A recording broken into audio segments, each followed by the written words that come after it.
Assalomu alaykum mushtabdagi qarindoshlar. Biz hamda har doim musulmonlar nima uchun orqada qoladi? Nima uchun g'arb dunyosidek bo'lolmaydi? Yani nima uchun taraqqiy qilgan ellardek bo'lolmaydi? deb qaqshaymiz.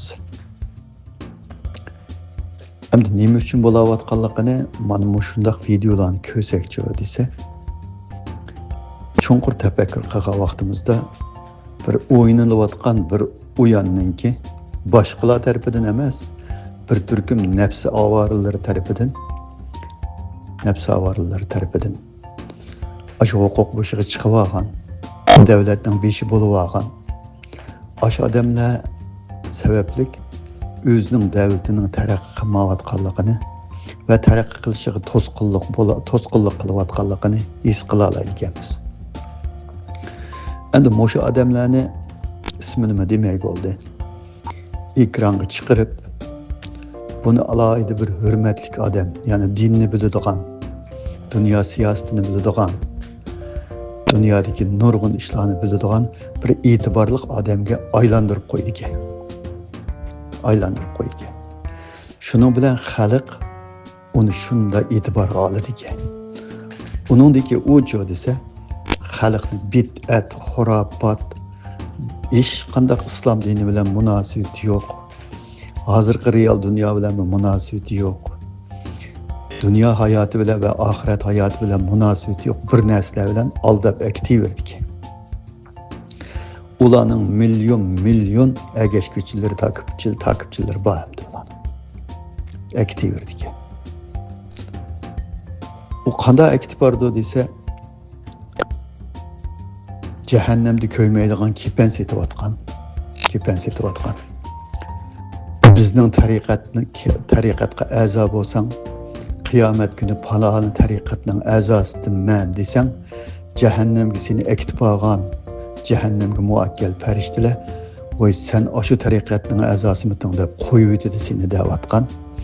Mana mushundaq bir dinni taqitiyotgan odamni, mushunda bir xurofotni, mushunda bid'atni taqitiyotgan odamni davlatning televiziyasiga chiqib, rasmiy papaning ishiga kelganlik to'g'riliq bir narsalarni biladigandek, musha odam bir narsani biladi, uning nima uchun kelganligi, dunyoda nima siyosatlar o'ynalayotganligi, diniy jihatda va siyosiy, iqtisodiy jihatlar qanday o'yinlarning o'ynalayotganligini musha odam biladi deb, musha odamni sakniga chiqib oladi. Buni sakniga chiqib qo'yib, asos jihatdan eng cho'ng o'yin nima desa, xalqni nodon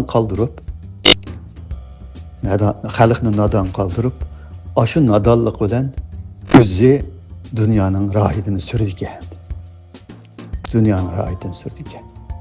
Davlatning o'rni nega tushib, nada qilyotdi? Biz dunyoda nimishki bir so'z sohibi bo'lolmaymiz. Nimishki bir dunyoning taqdirini o'zgartib, onu bunu qilib yotadigan, astin qilib bir necha davlatlar bor. Shularning degan atgan bo'lib ketib bordi. Biz nima uchun shunda bo'lolmaymiz deb o'ylab qo'ymaydi-ki, xalqning ichidan nurg'un kishilar cho'disa, nima uchun musulmonlar orqada qoladi deb qaqshaydi. Amaliyotda qilayotgan ish aslidagi shu Firavunning ishlariga o'xshash. Pirq-pirqiga jamoatga bo'lib nodon qoldirib ashundaq boshqarish.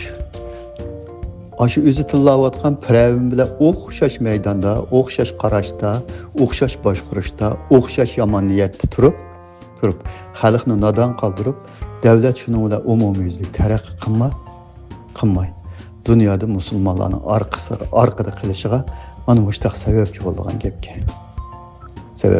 gapga. Endi xalq nodon qolsa, davlat taraqqiy qilmaydi. Bir turkum nodonni siz ming aql bo'lsangizmi, orqangizga silib bir ishni ilib borolmaysiz. Agar bir ishni ilib berish maqsadingiz zodi ras bo'lgan bo'lsa desa, xalqning ko'zida, xalqning nazarida mo'shning o'xshash insonlarni alohida odam qilib ko'rsatmaysiz. Undaq niyatingiz bo'lsa. Bütün Müslüman dünya devletlerinin hemmisi şu. Onun için de Türkiye mi bak? Muşundaq adamlar hani en cemaati caq. En cemaati caq. Bizning bir shayxni kömgentdi, qopab 2 rekat namozini o'qib, uningdan keyin kepinni kiyib yotdi. Shuni bilan amdi ko'manglar meni dedi, deganga o'xshash. İmam Şafii, İmam Azam o'lib ketib, aş İmam Azamning damda mazhab imomlardan birisi. Birisining hurmatidan aşı o'lib ketkichi, aşı hayot vaqtida men tug'ilsam bo'lmaydi deb onasining qo'sqida 2 yil saqlab turdi deganga o'xshash narsalarni so'zlaydigan jamoatlarning ularning odamlarning jiqligi, ularning agashkuchilarining jiqligi. Ular bu davlatlar to'sab qola olamdi desa to'sab qoladi. Lekin to'smaydi. Özünün xalqini nadan qaldırıb boshqurishdan boshqa, xalqni nadan qaldırıb hayotning payizini surishdan boshqa hech qanday maqsad yo'q. G'arb dunyosi ashunda nadan qaldırishlar bormi? Yo'q, unda nadan qaldırmaydi. Hamma odamni o'qitadi. Uningga o'xshash jamoatlar, uningga o'xshash odamlarning ekranga chiqib, uni xalqning nazarida bir obro'li odamga aylantirib qo'ymaydi. G'arb dunyosi shu. Xitoycha desa, Allohning yaratquchi sifatini inkor qilibla tashlab etiblar. Dunyo o'zligidan paydo bo'lgan deblacho desa, hammani supurib tashlab etib, mushu dunyoda gullansam bo'ldi deb o'qib, o'rganib, taraqqiy qilib, dunyoda sen emasman men deb yashaydi. Maning o'xshash insonlardan cho'zsa, Xitoy yaxshi. Chunki maning o'xshash insonlar dunyoda mushu dunyoda bir ziyon tatqizib etgandan tashqari, tirik tap qilib etgandan tashqari, qo'ldan hech narsa kelmaydigan bir hayvonga aylantirib etgandan tashqari, u dunyoda hech nimaga erishamaydigan butun sherikning ichi bilan sherik bilanlar u dunyoga ketadigan ashta bir narsaga aylantirib o'tadi. İkili dunyolikni tatib oladi. Xitoy Allohning yaratquchi sifatini inkor qilib, insonningki oxiratligini tatib olsa, maning o'xshashlar cho'zsa, ikkili dunyolikni tatib oldi. Yig'ib aytganda, musulmon davlatlarningki taraqqiy qilmasligi nima desa, bir turkum nafsi avoralari, nafsi xohishiga berilganlar, o'zidan boshqani o'ylamaydiganlar, mana mushundaq insonlarni ekranga chiqarib, xalqni ashining orqasiga sap qo'yib, xalqni nadan qoldirib, Fir'avnga o'xshash siyosatni o'ynagandan keyin islom dunyosi oxiri qolmay, nim bo'ladi qarindoshlar.